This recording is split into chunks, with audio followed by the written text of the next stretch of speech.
evening, viewer. Welcome to our Glory Globe TV. Here's the breaking news. Yes, April 2023 marks 20 years since the Human Genome Project completed its work sequencing the human genome, almost in its entirety for the first time.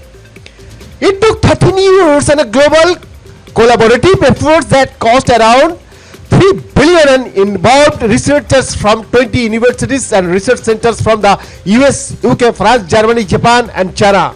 Together, these groups became known as the International Human Genome Sequencing Consortium. The human genome is a set of instructions.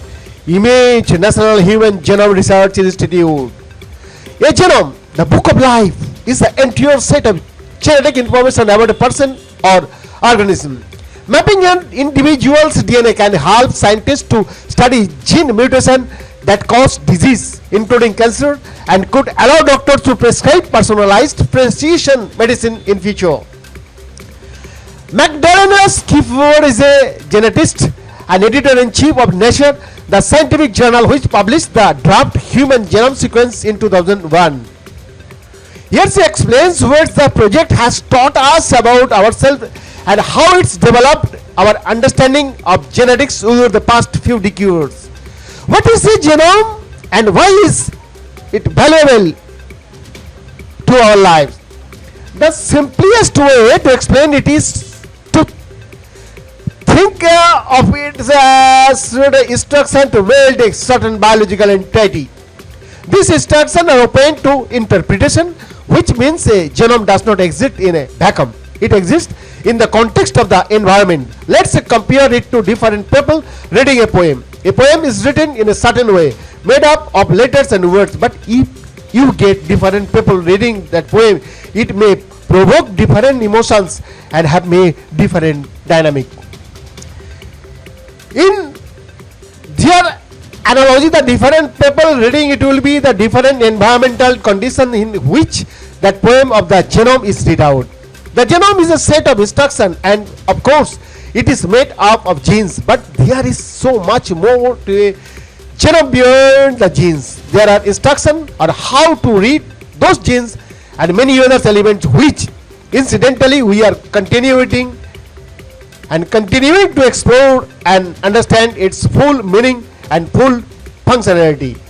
The sequencing of the human genome took place some 20 years ago and this really was a collaborative international effort. Today sequencing of genomes has become much simpler. It is now applied in the context of the clinic, in the context of the understanding the complexity of the human population, in the context of understanding our history. So genomics mixed together with the medical profession, with paleontology, archaeology, gives us insights into those other disciplines which we could never really arrive at without that particular contribution. It is not just information about disease susceptibility or the nature of disease, but it's also information about the most effective treatment that an individual or a specific population is most likely to respond to well or indeed not have any adverse effect. The DNA sequencing process, the image by courtesy of National Human Genome Research Institute. We